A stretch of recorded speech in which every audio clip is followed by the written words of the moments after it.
welcome to this panel. I would like to start with the first question. What really sets Abu Dhabi apart from Neom, apart from other areas? Would you like to start, Your Excellency? Yes. Please. Thank you so much, Razan. It's a pleasure to be here. And so what sets Abu Dhabi apart from other cities or Neom, as you mentioned? In Abu Dhabi, we make sure that we take our heritage, our culture, traditions into consideration when we plan our well-being or infrastructure. So in Abu Dhabi, we have a great already investment done on our current heritage sites or traditional touches done on our wellness assets.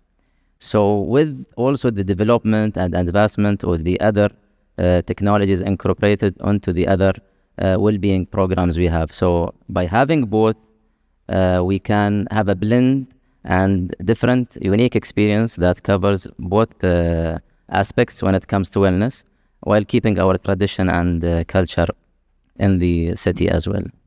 Dr. Haber, anything you would like to add, as in also how does it offer, different offerings? What's offered differently here in Abu Dhabi? Yeah. Good morning, everyone, or probably good afternoon, and thank you for having me here today. What sets Abu Dhabi apart? I would say a lot of things, and I can speak from personal experience. I've been in Abu Dhabi for a year now, after spending 21 years in Ohio, the United States. So from my point of view, Abu Dhabi, when it comes to healthcare and wellness, is becoming the center of gravity around the world. And it's able to do this by attracting the best talent here. And why are we attracting the best talent? Is because of the infrastructure, the environment that it exists. To attract talent here, we usually count on three things. One is it's a very safe city. Second, it provides good education for kids and family. And three, the infrastructure and what this country was able to build in terms of healthcare is second to none. So Cleveland Clinic just celebrated its 10-year anniversary here in 3 months ago. Abu Dhabi. Yep.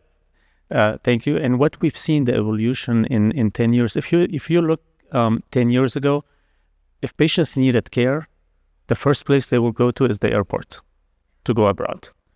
What we've seen the last 10 years, we're able to provide high quality care, able to reproduce it, and do it efficiently. But not only this, we're now able to attract patients from around the region, around the globe. Last year, for example, we're able to see 10,000 patients that came to Abu Dhabi for their care. This was 35% increase year over year. And this year, in fact, we'll be breaking another record. And patients are coming because we have the right tools, but mainly we have the right talent to take care of those patients. In addition to this, we showed that we're able to do it the past 10 years. What we are going to do in the next 10 years is going to also be something that is transformational. Not only we're going to reproduce what's being done abroad and try to bring it here, we're going to start developing new technologies, innovation, new surgical techniques, and take it abroad. So we're not reproducing anymore, we're leading, we're shaping the future of healthcare. We're able to do it because we have the right leadership, we have the right regulator, we have forward-thinking regulators that are open to drive the future of wellness and the future of healthcare. And that's what differentiates Abu Dhabi compared to a lot of other cities in Europe, in the US, and in the region. Actually, Cleveland Clinic has really contributed in making Abu Dhabi a medical hub. And this takes us to the next question. How is the growing divergence between hard care and soft care wellness approaches affecting investment strategies in different markets, and which approach offers greater long-term sustainability? Your Excellency, would you like to start? Yeah. It's very important to note that the investment in hard care or self-care depends on the maturity of the city itself and the plans also put for the city in the next 10 to 15 years. So we consider first our urban plans. We put all the hard care investment as capital projects to make sure that these projects are scalable and adaptable to any, in the future, inshallah, any advancement of technologies that we can later on incorporate into our soft care investment as well. So balance between both is very important. Yes, we are advancing a lot in terms of technologies, which reflects into having better or optimized approach to the soft care. However, a fundamental building block is the hard care itself. So by focusing on optimizing our assets and building projects that can cater to the future needs, where we can capitalize and invest more into soft care approach as well. Dr. Haber, anything you'd like to add? Yes, sure. I mean, if you look at traditional healthcare is based usually on hard care. In the past, we see patients with advanced cancer that will go to the hospital to get hard care, to get surgeries, which is very expensive. You have to build hospitals, you have to get very expensive capital, heavy equipment to take care of those patients. And what we're seeing now is we still need traditional care, but there is more emphasis on screening. So instead of discovering those cancer at an advanced stage and needing quaternary referral centers to take care of those patients, now we're diagnosing patients with smaller cancer. Prevention.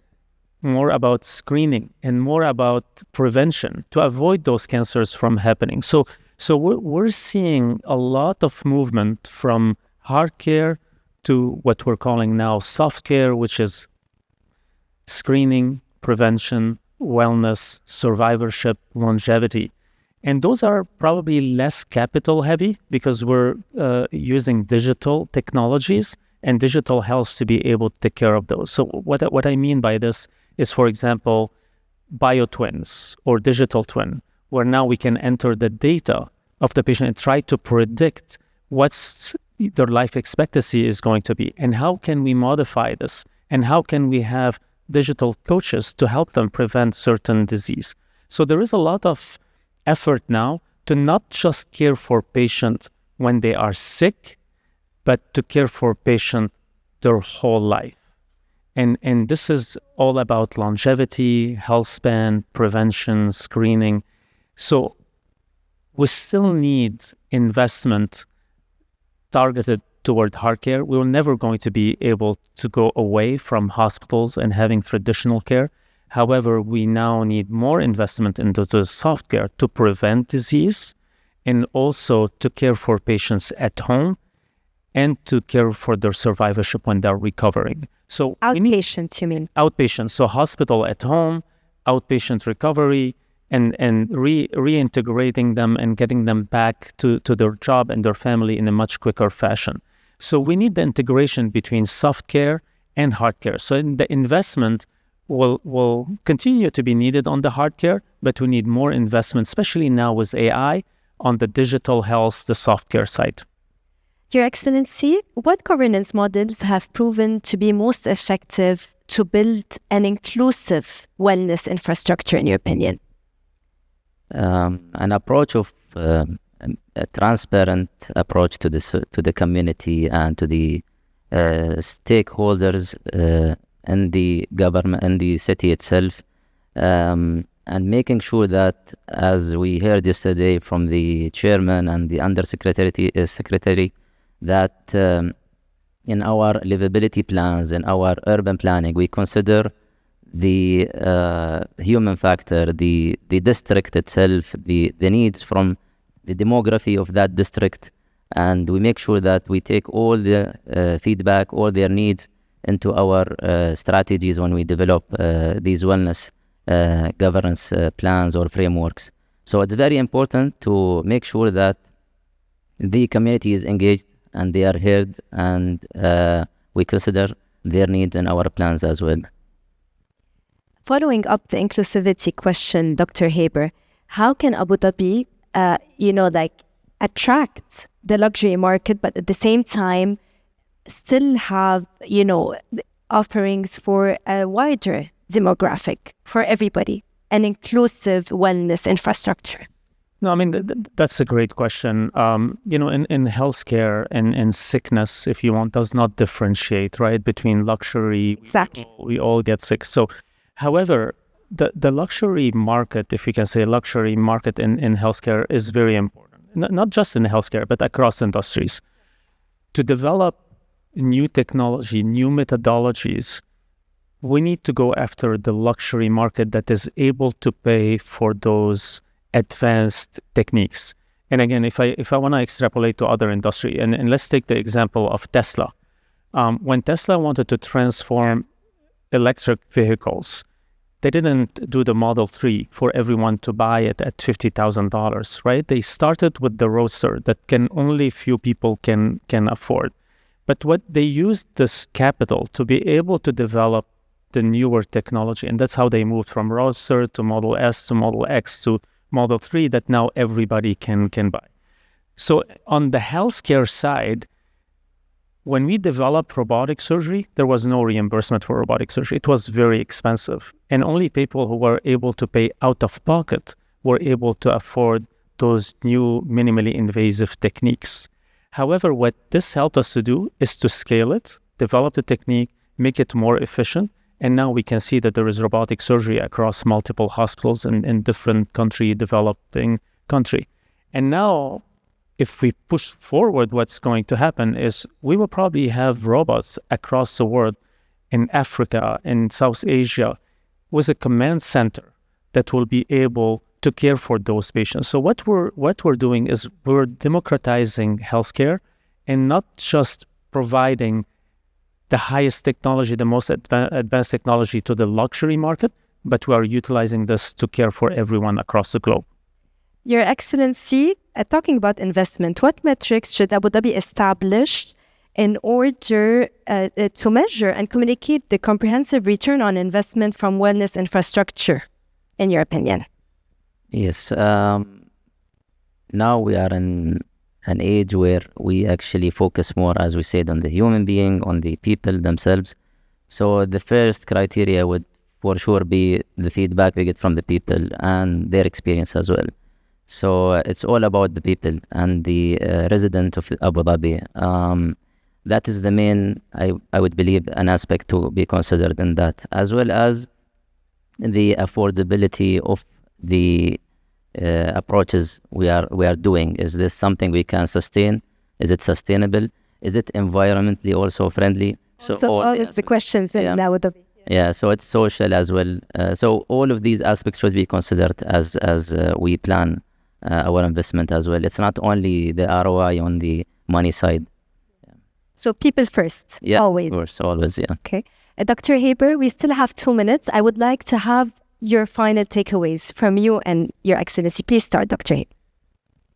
Sure. Yes, people are the center of everything. And it's people are also the most important part of healthcare. That's why we have healthcare. Of all industries. Yeah. Of all industries. I mean, all the investment is, at the end of the day, the most important industry is going to be healthcare. Okay. And we are at the cusp of a revolution in healthcare. With the new technologies that are coming, especially artificial intelligence, we had questions in healthcare and medicine that we were unable to answer for the last thousands of years. And we'll probably be able to answer them now. Wow. We'll be able to discover new drugs in a much quicker fashion and treat disease that before we were unable to treat. So it's very exciting. And the most important thing, there is no better place to advance those technology than Abu Dhabi. The investment that is being made into AI, building data centers, this is the new way of innovating. This is the new factory for intelligence, and is going to transform healthcare and transform how people are going to live. So very exciting time, and I can't be more excited to be here in Abu Dhabi right at this time of revolution and healthcare. Hopefully, and thank you for ending on a very positive note, Your Excellency. Yeah, just to complement what the doctor said earlier, we are now, as Abu Dhabi, planning ahead in all aspects, not only as the technology or healthcare itself. So when we design our urban plans, which the chairman mentioned yesterday that it will be revealed inshallah soon, we consider every aspect of the district and the community and the people. And for us as well, we make sure that Abu Dhabi cater to all the segments, all the nationalities, the ethnicity, even in their beliefs, not only. So we make sure that all their well-being needs are being fulfilled or served. So this is very important, and we built a very strong database. We send surveys on an annual basis from our partners and DCD. So we make sure that the community is always engaged. And this helps in building a better future for the community. And, as in Abu Dhabi, we have more multi-nationalities, and we make sure that all these people are happy. And even as for our center, we have invested a lot on the infrastructure itself of the well-being. As an example, walkways, cycle tracks, thousands of kilometers in the city. So, we are making sure that preventive measures for the health care also is being considered in the community themselves by being able to have a better infrastructure for everyone as well. Your Excellency, Dr. Haber, thank you for a fascinating, human-centered, positive, and touching conversation. Thank you, everybody, for attending. Thank you.